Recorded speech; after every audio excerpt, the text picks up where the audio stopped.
Hi friends, welcome to IT Port. In this session we are going to see about how to calculate aggregates between the number of rows preceding or following in SQL Server. This feature is enabled from SQL Server version 2012 for the enhancement of overlay class, its windowing functions. The rows limits the rows within a partition by specifying a fixed number of rows preceding or following the current rows. Preceding and following rows are defined based on the ordering in the order by class. So this is a general syntax for overlay class within partition by and order by sequence. Thereafter we can mention the number of rows. What are the rows to be calculated for the aggregation? We can mention between preceding and current row, and between current row and number of rows following, and preceding and following. We can mention the number of rows are unbounded. That means a number of rows.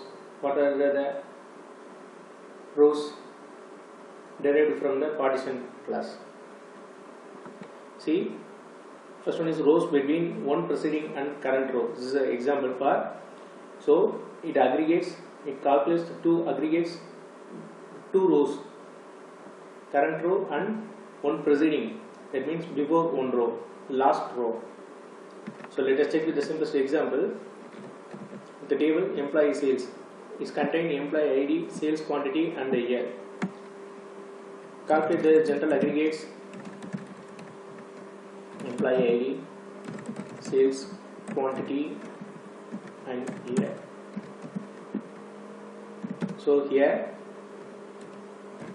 aggregates with sales quantity with overclass,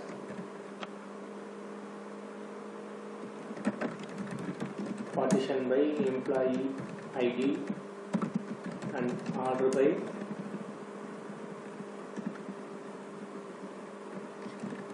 employee ID and year. So this is the general aggregates from overclass. So the results will be like this. It will look like a running total. We consider with the one employee, the first employee. So it aggregates, make the calculation, make aggregates. First row 1 and second row is a running total between the two rows, these two rows. So 3. The third row is a sum of 2012, sum up to 2002 years. So 4.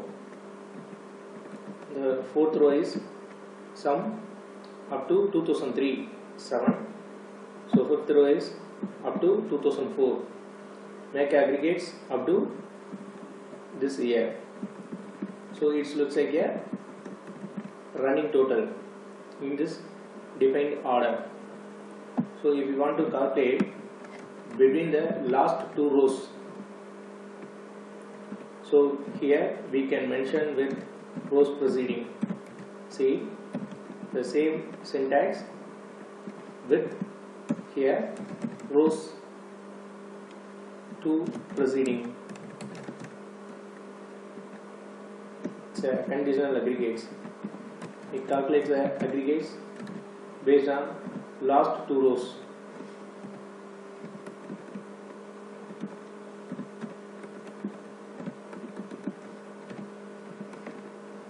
So we check with the sales quantity,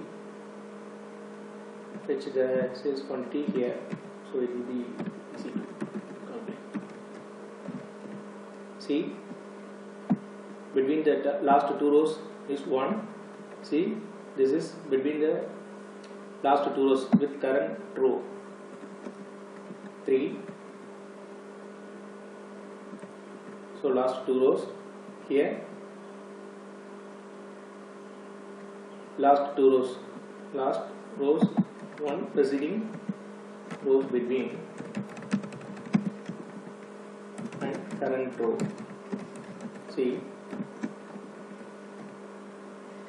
try is 1. There is no previous row, so it returns 1 for this row. It calculates aggregates based on last 2 rows. That means current row and before one 3, and here 3, here 4, and here 5. This is a calculation based on rows between one preceding. That means previous row. If we consider this is a current row, it will make a calculation aggregates between one preceding and current row. This is 3. If this is current row, make a calculation 1 plus previous row, that is 3. So this is the rows between one preceding and current row. Here we can check with current row and one following means and one following.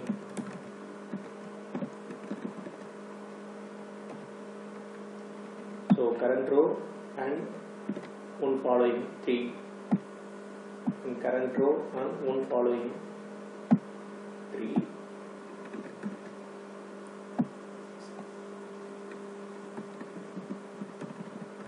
So this is the row preceding and following with a O statement, O class. So rows between one preceding and current row is aggregates to 2 rows between before one row and current row. And the second one is the rows between current row and one following. That means aggregates 2 rows between current row and next one row. Rows between unbounded preceding and current row means here we can mention with one preceding and one following.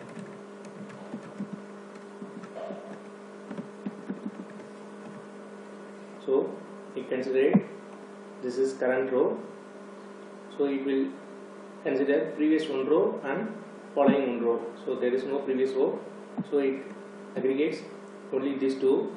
See, let us check with these 3 rows. If it is the current row, it calculates one preceding and one following. So 4. If this is current row, aggregates between this. So 6.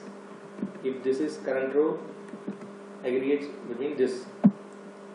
So one preceding and one following. These are based on rows between one preceding and one following.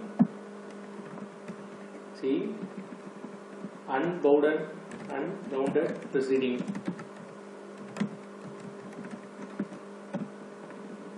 So this is equal to the general aggregates. So running total. Unbounded preceding means before all rows. Aggregates all rows before current row with current row also. So if this is current row, it aggregates up to this row. So 4. So this is the unbounded preceding and unbounded following.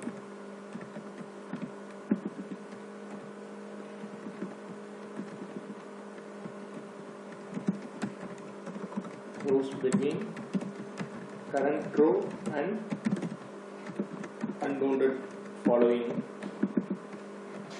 means it calculates with current row and the end of the row, end of the partition. So if this is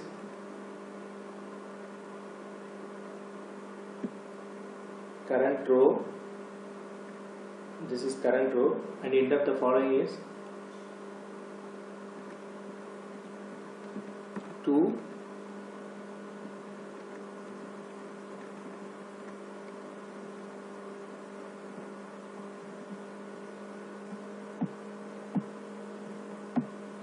5 and 6 and 8 plus 1 9. So if this is a current row, it calculates about the following based on, so this is order by class,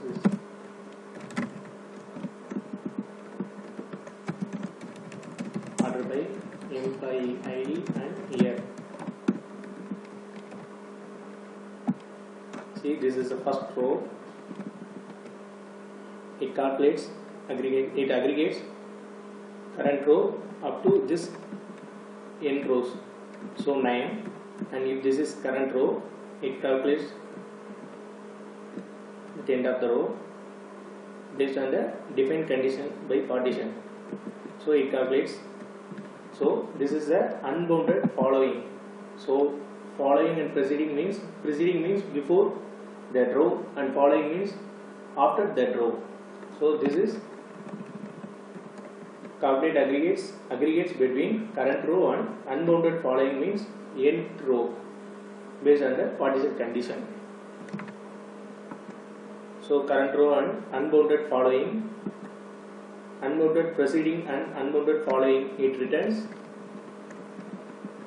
total sum, total aggregates, unbounded preceding and unbounded following. So it returns the same result for all rows. So it simply calculates the number of rows with the aggregates. So these are the simplest example for calculate aggregates between the rows preceding and following. Hope this topic will be very useful to you. If you like this session, please like and subscribe. Thank you, friends.